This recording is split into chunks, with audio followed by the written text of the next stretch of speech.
Hai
anak-anak semuanya, selamat pagi.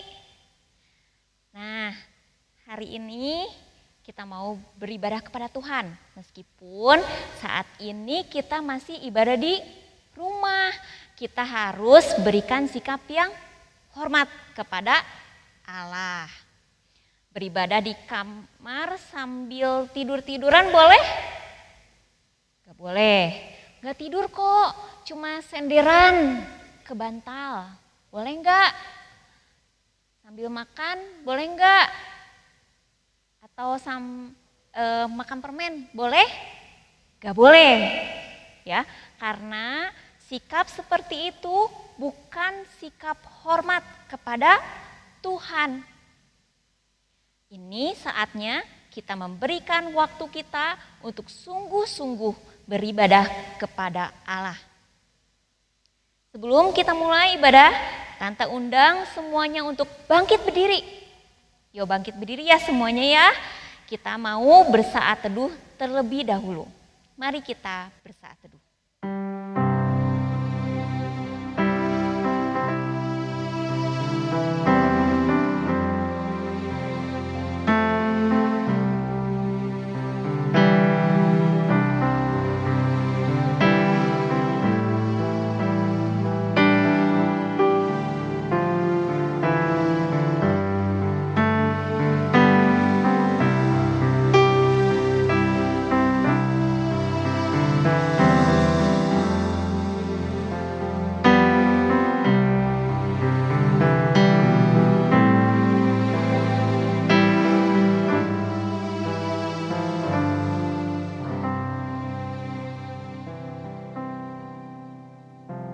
Mari kita naikkan pujian hormat bagi Allah Bapa.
Silakan duduk semuanya. Anak-anak tahu nggak, kita itu terikat dengan dosa. Lalu siapakah yang dapat melepaskan kita dari ikatan dosa? Ya, hanya Tuhan Yesus. Yuk kita naikkan pujian Hatiku Sekarang Girang. Dengan bertepuk tangan ya.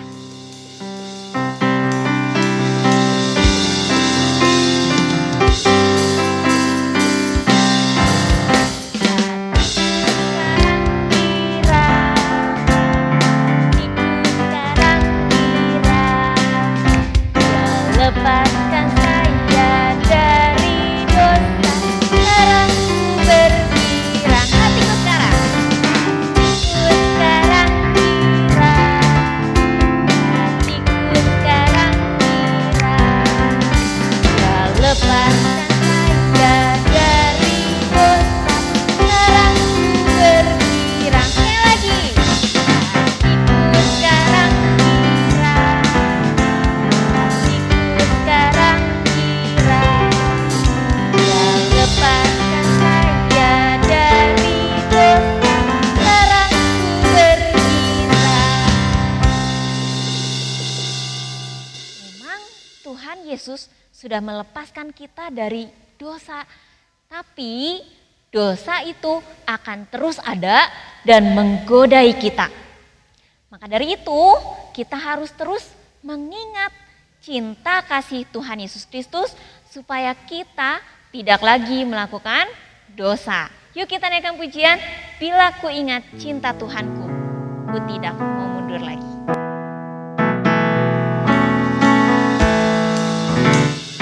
Bila ku ingat cinta Tuhanku, ku tidak mau mundur lagi. Bila ku ingat cinta Tuhanku, tidak mau mundur lagi. Tidak mau mundur lagi. Tidak mau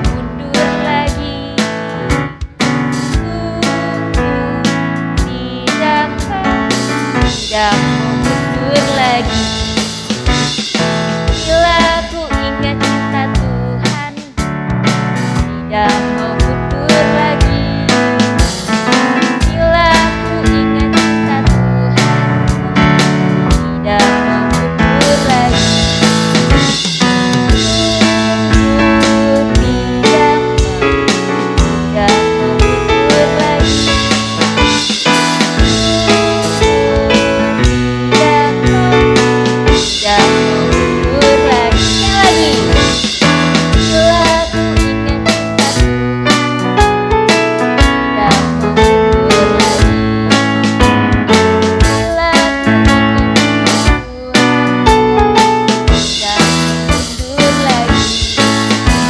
Bila ku ingat Tuhan,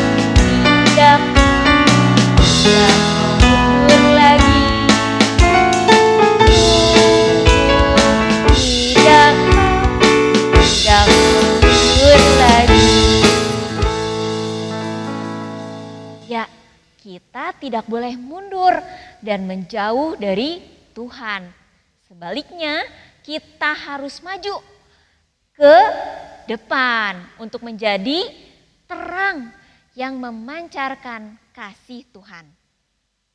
Yuk, Tante undang semuanya bangkit berdiri kembali. Kita naikkan pujian, Tuhan, ku ingin dapat memancarkan.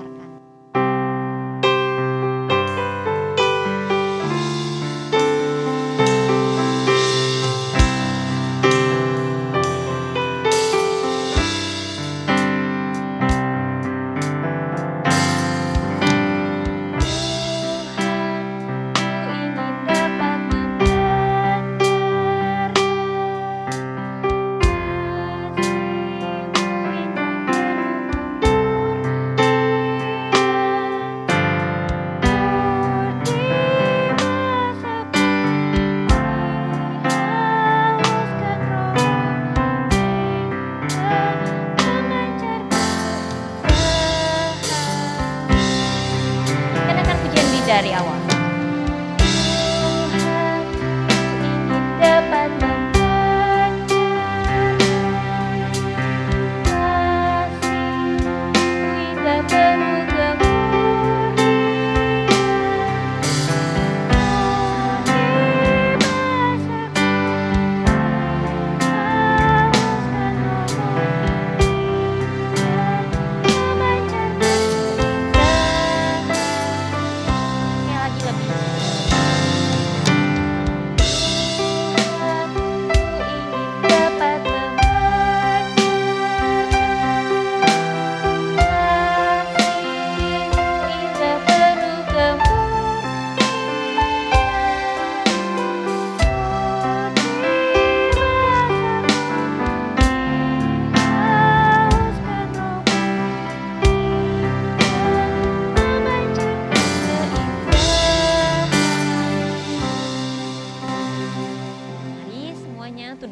kepala kita akan berdoa untuk firman Tuhan yang akan kita dengarkan. Allah Bapa kami yang bertahta dalam kerajaan surga, kami ucap syukur Tuhan atas pimpinan Tuhan, sepanjang kami boleh memuji dan memuliakan nama Tuhan. Dan sebentar kami akan mendengarkan firman-Mu, kiranya kami boleh duduk diam, mendengarkan firman Tuhan, dan kami boleh mengerti, kiranya Roh Kudus boleh mengingatkan kami boleh diingatkan lagi oleh kebenaran firman Tuhan, dan kami boleh melakukan kebenaran firman Tuhan di dalam kehidupan kami sehari-hari. Kami menyerahkan setiap waktu ke depan hanya ke dalam tangan Tuhan, Kau yang pimpin hamba-Mu, pakai hamba-Mu untuk menjadi alat supaya hamba-Mu boleh memberitakan kebenaran firman Tuhan kepada kami semua. Terima kasih Yesus, terima kasih Roh Kudus, hanya dalam satu nama Yesus Kristus, Juru Selamat kami yang hidup hauya. Amin. Ya, silakan duduk kembali semuanya, siapkan Alkitabnya, duduk dengan diam dan tidak main-main ya. Kita akan mendengarkan firman Tuhan. Selamat pagi adik-adik semuanya. Semua sudah memuji Tuhan dengan baik ya. Nah, tiba saatnya kita mau dengerin firman Tuhan. Kita mau belajar lagi firman Tuhan. Adik-adik duduk diam, duduk yang tenang ya, terus fokus supaya kita boleh mengerti pesan Tuhan pada hari ini.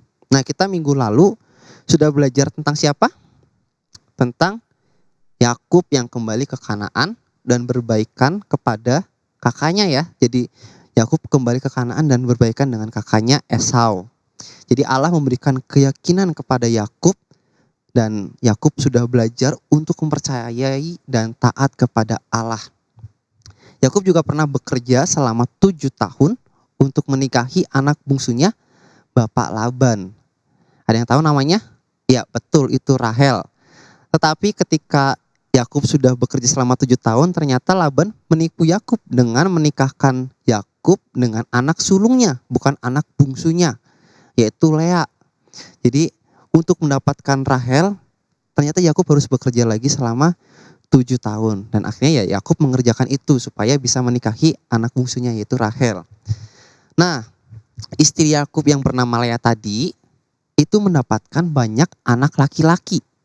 Tetapi istri Rahel dia tidak memiliki anak. Jadi baru beberapa tahun kemudian setelah Lea mempunyai banyak anak laki-laki, Rahel baru memiliki anak. Dan anak laki-laki itu dinamainya Yusuf. Kemudian beberapa tahun kemudian Rahel ini bersama dengan Yakub punya anak lagi yang kedua dan dinamai Benyamin. Jadi anak Yakub berjumlah 12 orang dan ada 2 di antara 12 orang ini anaknya Rahel. Ada siapa? Yusuf dan Benyamin. Nah, 2 anak ini adalah anaknya Rahel.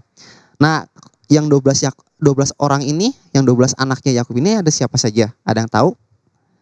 Ada yang hafal nggak nama 12 anak Yakub ini? Jadi ternyata ada lagunya nih biar lebih gampang hafalinya ya.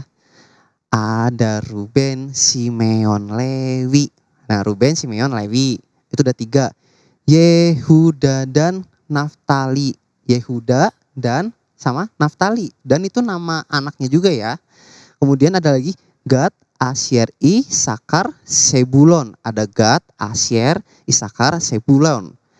Dan kemudian Yusuf dan juga Benyamin. Nah, itu ada 12 anak dari Yakub. Nah, yang merupakan anak dari Rahel tadi ada 2, siapa aja?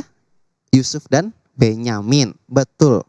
Nah, ternyata Yakub ini sangat mengasihi Yusuf, anaknya Rahel, anak pertama dari Rahel.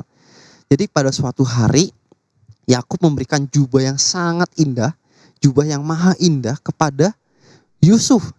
Tapi cuma sama Yusuf, saudara-saudaranya nggak dikasih. Dan saudara-saudaranya pun lihat ketika ayahnya memberikan jubah yang maha indah itu kepada Yusuf. Nah, menurut adik-adik semua nih, gimana sih perasaan saudara-saudara Yusuf ketika ayahnya memberikan jubah yang maha indah kepada Yusuf? Ya, mereka sangat iri ya, saudara-saudaranya sangat iri. Mereka mulai iri hati dan mulai membenci sama Yusuf. Karena kok ayahnya cuma sayang sama Yusuf. Dan kemudian suatu hari Yusuf berkata sama saudara-saudaranya.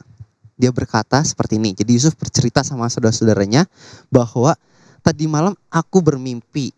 Aku mimpi kalau aku dan kalian semua sedang berada di ladang dan mengikat padi.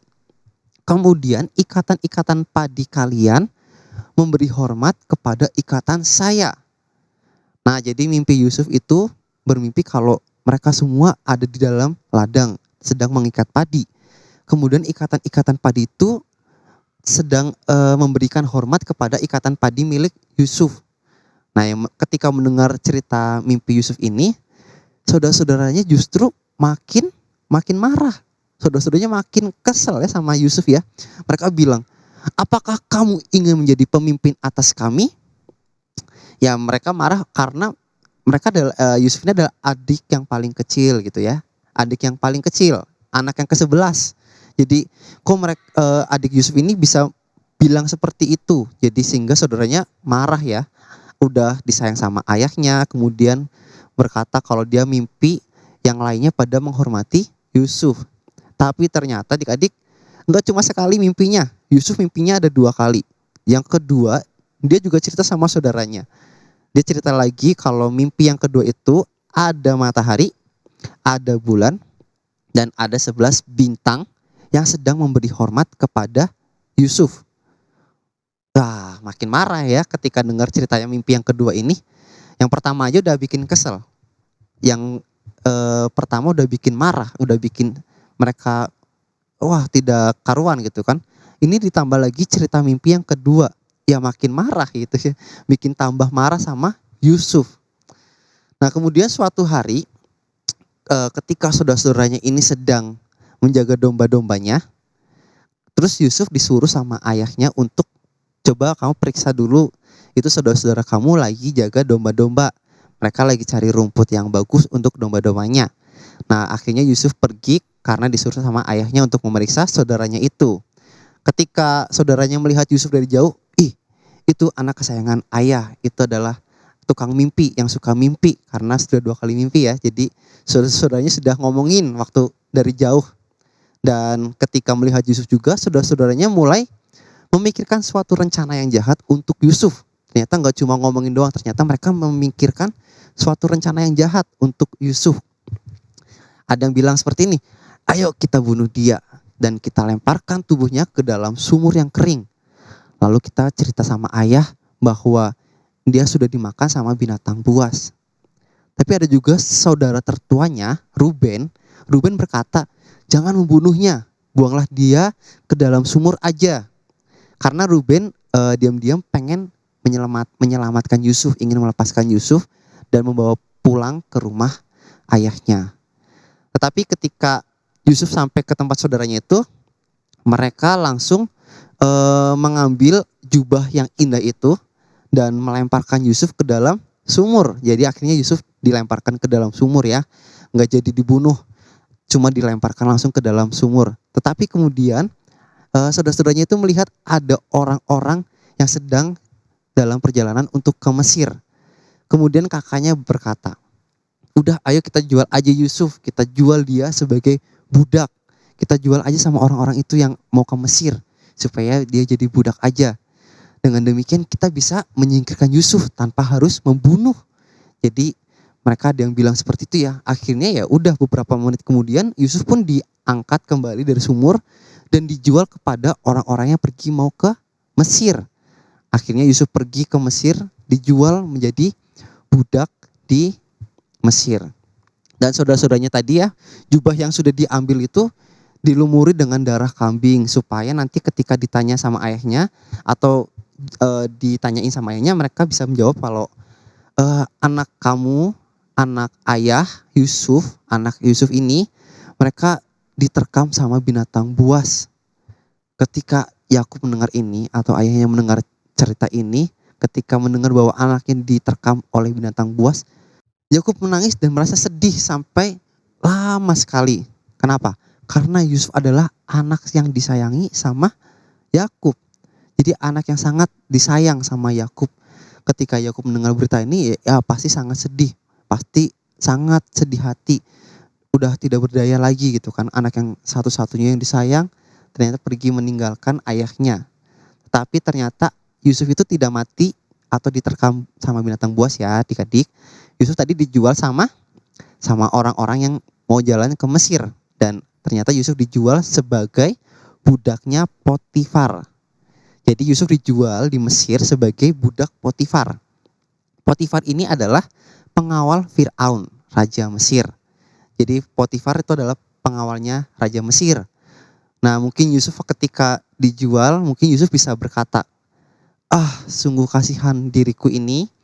Mengapa Allah mengizinkan saudara-saudaraku melakukan hal yang buruk ini kepada saya? Bisa ya, karena udah tadi dimasukin ke sumur, kemudian diangkat lagi, lalu dijual untuk jadi budak di Mesir. Ya pasti Yusuf mungkin bisa berkata kalau kenapa sih Allah melakukan hal yang buruk ini kepada saya? Bisa saja seperti itu, tetapi Yusuf tidak melakukan seperti itu. Yusuf tetap percaya. Jadi Yusuf tetap percaya sama Allah. Dan Yusuf tetap bekerja sekeras-kerasnya ya. Seperti yang ya mereka jadi budak di Potifar, ya mereka harus bekerja sebaik mungkin. Dan ketika Yusuf ini bekerja dengan baik, justru Yusuf dilihat oleh Potifar, wah ini kerjanya bagus. Akhirnya Potifar memberikan kuasa atas rumahnya.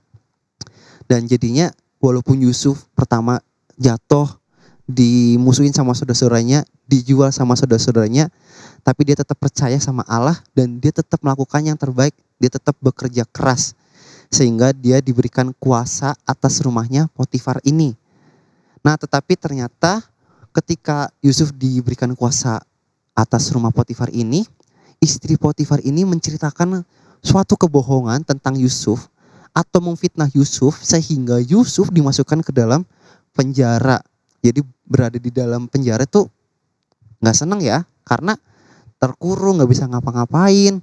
Ya kita hanya disuruh kerja aja di situ, nggak bisa seneng-seneng. Ya walaupun Yusuf difitnah, walaupun dia tidak bersalah, tapi Yusuf tetap percaya dan taat kepada Allah dan dia tetap melakukan yang terbaik walaupun dia difitnah sama istrinya Potifar sehingga dia masuk penjara. Nah di dalam penjara ini Yusuf tetap melakukan yang terbaik, dia tetap bekerja sehingga Yusuf dipercayai untuk mengawasi tahanan yang lain. Nah tahanan yang lain tuh banyak ya, ternyata di dalam penjara itu ada banyak. Ternyata ada 2 dari tahanan yang lain itu, yaitu merupakan juru kepala minuman dan juru roti Fir'aun. Jadi 2 dari tahanan yang lain itu ada kepala juru minuman dan juru roti Fir'aun. Nah pada suatu hari ketika di penjara itu kepala juru minuman ini bercerita sama Yusuf. Dia pengen cerita aja gitu kan, supaya aku pengen tahu nih arti mimpi aku apa gitu kan yang semalam. Ini mimpi kepala juru minuman tadi. Kemudian mimpi kepala juru minuman itu cerita sama Yusuf kalau aku mimpi bahwa aku membawakan anggur dari suatu pohon anggur. Ia memeras anggur itu dan memberikannya kepada Fir'aun. Jadi mimpi juru minuman seperti itu. Kemudian Allah memberikan kemampuan, memberikan hikmat kepada Yusuf untuk mengartikan mimpi tersebut. Dan ia berkata kepada juru minuman itu arti dari mimpi itu.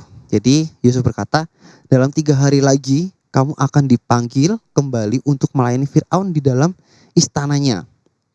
Nah ketika kamu keluar, tolong sampaikan kepada Fir'aun agar mengeluarkan saya dari penjara. Kemudian juru minuman ini mengiyakan dan berjanji kepada Yusuf, kalau aku keluar saya akan mengeluarkan Yusuf juga dari penjara. Kemudian ternyata yang bermimpi nggak cuma juru minuman, ternyata juru roti juga bermimpi. Dia cerita juga sama Yusuf. Juru roti bermimpinya ada 3 bakul di atas kepalanya. Jadi ada 3 bakul roti di kepalanya. Dan burung-burung datang kepadanya dan memakan semua roti pada bakul tersebut. Jadi mimpinya ada bakul di sini di kepalanya, terus dimakanin rotinya sama burung-burung. Kemudian diartikanlah sama Yusuf. Yusuf berkata bahwa 3 hari lagi kamu akan digantung, dihukum gantung. Dan 3 hari kemudian terjadilah seperti apa yang dikatakan Yusuf. Ternyata juru roti beneran dihukum mati, digantung ya. Nah ketika juru roti ini udah meninggal, udah dihukum mati, juru minuman tadi kan sudah dibebaskan ya, sudah kembali ke istana Firaun.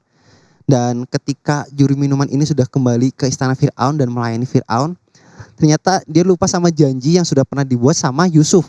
Dia melupakan semua janji tentang Yusuf yang akan melepaskan Yusuf dari penjara. Juru minuman ini lupa semuanya. Akhirnya ya Yusuf tetap di penjara selama 2 tahun.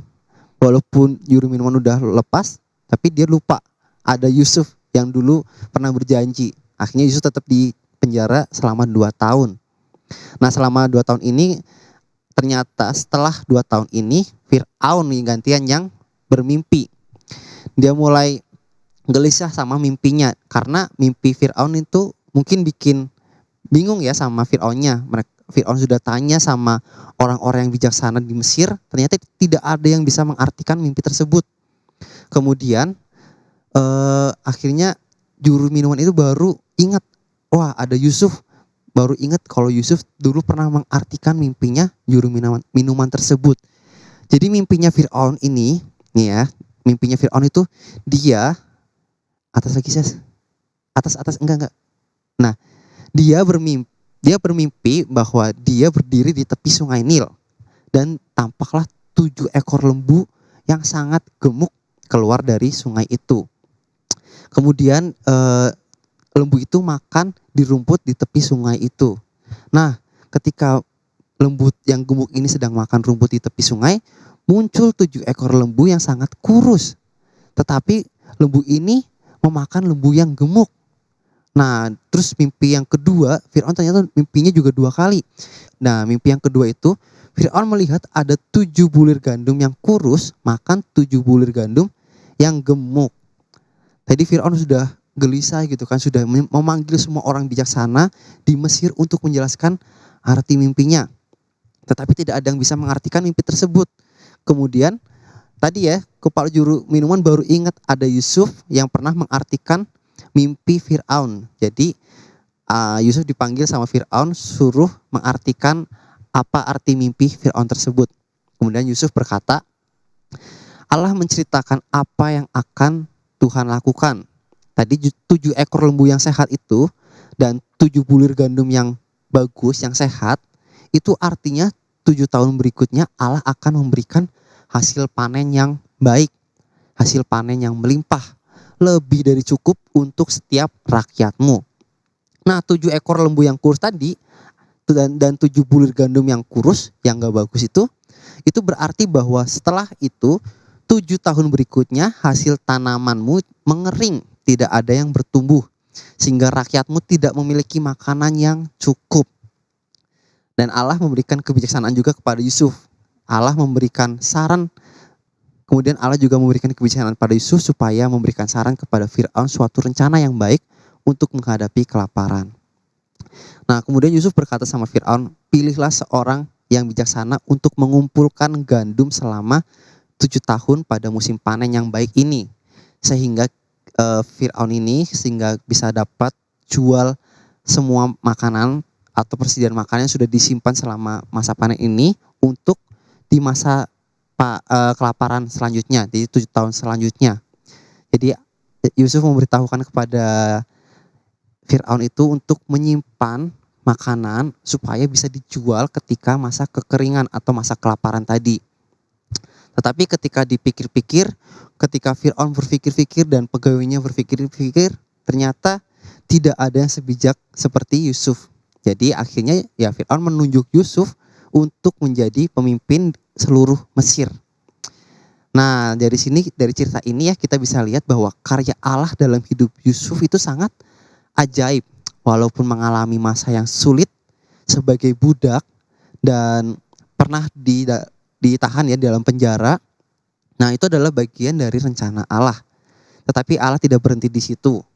Ia tetap melanjutkan pekerjaan Allah di dalam hidup Yusuf dan menggunakan Yusuf untuk menyatakan maksud Tuhan.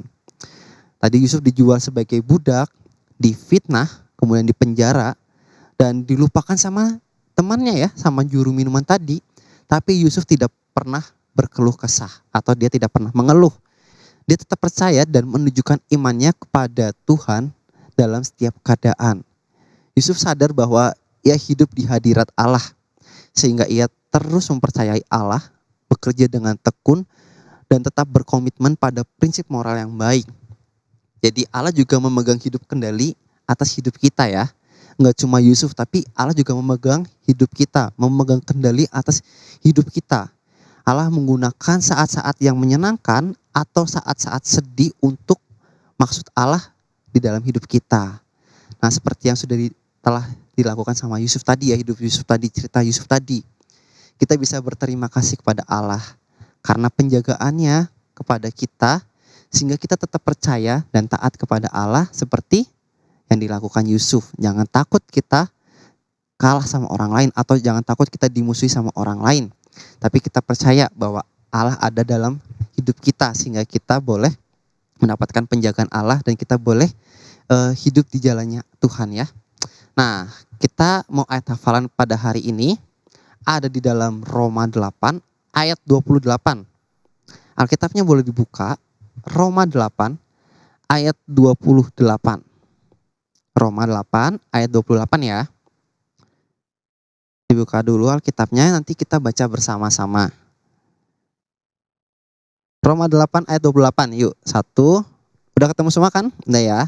Yuk kita baca bersama ya. 1, 2, 3. Kita tahu sekarang bahwa Allah turut bekerja dalam segala sesuatu untuk mendatangkan kebaikan bagi mereka yang mengasihi Dia, yaitu bagi mereka yang terpanggil sesuai dengan rencana Allah. Nah, kepada siapa Allah membuat janji? Kepada siapapun yang mengasihi Allah. Ya, kita sebagai orang Kristen, kita percaya kepada Allah. Jadi Allah berjanji kepada kita juga. Nah, apakah ayat ini berkata bahwa semuanya pasti baik dalam setiap kejadian yang terjadi? Tidak ya. Ada beberapa hal yang tidak baik juga. Enggak semuanya keadaan yang sedang baik, tetapi ada juga yang tidak baik. Ayat ini berkata bahwa Allah menggunakan segala sesuatu dalam hidup kita, baik atau buruk, untuk melakukan yang terbaik bagi kita. Nah, jadi ayat hafalannya nanti boleh dihafal. Apakah terlalu panjang buat adik-adik semua di sini? Coba baca sekali lagi ya, nanti kakak kasih trik supaya bisa menghafal ayat hafalan ini lebih mudah. Kita baca dulu sekali lagi ayat hafalannya di Roma 8 ayat 28. Yuk, 1, 2, 3. Kita tahu sekarang bahwa Allah turut bekerja dalam segala sesuatu untuk mendatangkan kebaikan bagi mereka yang mengasihi Dia, yaitu bagi mereka yang terpanggil sesuai dengan rencana Allah. Nah, triknya supaya hafal ayat hafalan ini, kita mau pakai gerakan, oke? Jadi kita harus pakai gerakan supaya ayat hafalannya bisa diingat-ingat lagi ya. Nah, pertama Roma 8 ayat 28. Gerakannya seperti ini adik-adik. Roma, kakinya digeser ke sini ya. Jadi nggak kelihatan ya. Nanti kakinya ke sini bentuk huruf R. Itu Roma. Roma 8 ayat 28. Bentar ya. Mic-nya taruh sini dulu ya. Jadi Roma 8 ayat 28. Terus kalimat berikutnya, kita tahu sekarang bahwa Allah turut bekerja di dalam segala sesuatu untuk mendatangkan kebaikan bagi mereka yang mengasihi Dia, yaitu bagi mereka yang terpanggil sesuai dengan rencana Allah. Yuk sekali lagi boleh pakai gerakannya, semua bangkit berdiri. Kita mau bergerak sama-sama ya. Roma 8 ayat 28 yuk. Roma 8 ayat 28. Kita tahu sekarang bahwa Allah turut bekerja dalam segala sesuatu untuk mendatangkan kebaikan bagi mereka yang mengasihi Dia, yaitu bagi mereka yang terpanggil sesuai dengan rencana Allah. Nah, nanti adik-adik di rumah boleh hafalin ayat hafalan ini pakai gerakan supaya lebih mudah ya menghafalnya, karena pakai gerakan bisa lebih hafal. Nanti adik-adik bisa divideoin, kemudian masuk ke dalam, dikirim ya, kirimin atau masukkan ke dalam grup Sunday School. Yang sudah hafal, mantap, boleh langsung dibikin videonya dan dikirim ke grup Sunday School. Oke adik-adik, ayat hafalannya ini ya, jangan lupa ya. Jadi Allah berjanji untuk kita semua yang percaya kepada Dia ya. Yuk kita mau berdoa, boleh tutup Alkitabnya, kita menunduk manis, boleh duduk kembali, kita mau berdoa. Bapak terima kasih buat firman-Mu pada pagi hari ini Tuhan.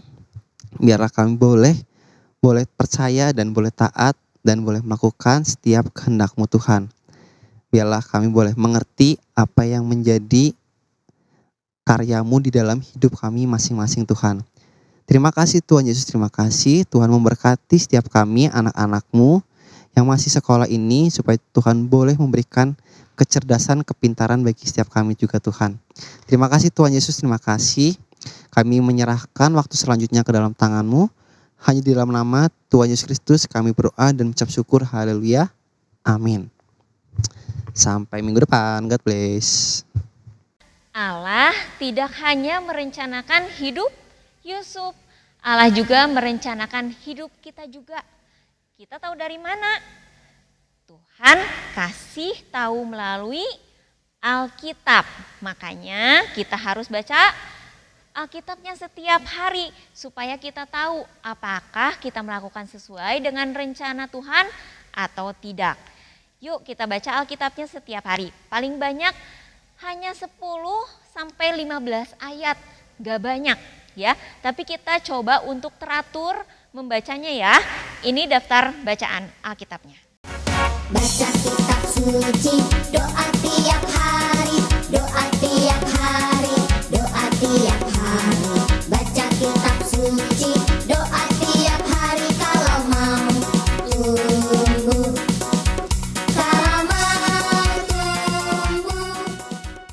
Hari ini kita akan belajar satu lagu yang mungkin kita pernah nyanyikan dulu atau ada juga yang belum pernah tahu lagu ini. Yuk kita belajar sama-sama lagu ini karena lagu ini mengingatkan kita betapa bangganya kita mempunyai Allah yang sangat berkuasa, yang sanggup menyelamatkan kita dari hukuman dosa. Yuk kita pelajari sama-sama lagu ini dengan bernyanyikan bersama-sama ya. Betapa aku bangga.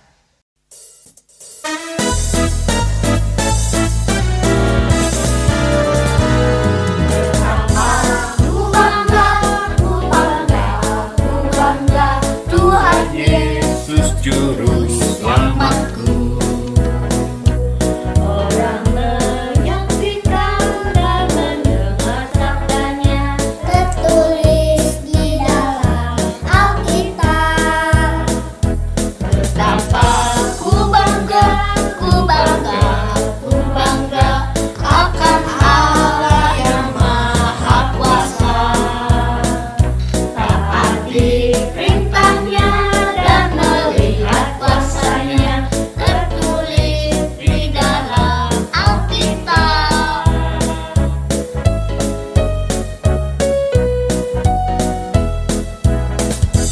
Betapa ku bangga, ku bangga, ku bangga Tuhan Yesus juru selamatku. Orang menyaksikan dan mendengar sabdanya tertulis di dalam Alkitab. Betapa ku bangga, ku bangga, ku bangga akan Allah yang Maha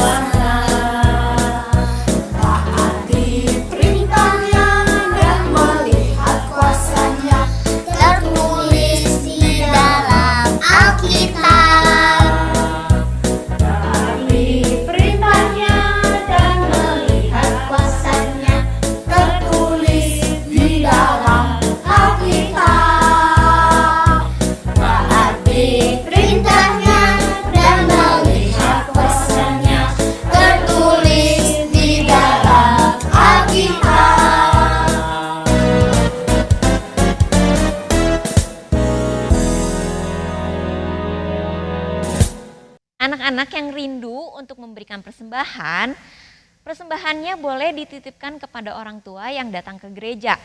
Dan jangan lupa dimasukkan persembahannya ke dalam amplop, lalu tuliskan persembahan sekolah minggu. Sesudah ibadah ini selesai, kita akan ada pertemuan Zoom jam 11 siang. Ya, Tante harap semuanya anak-anak GPT Holis 300 untuk ikut. Ya, oke, sampai jumpa di pertemuan Zoom. Tuhan Yesus memberkati, bye-bye.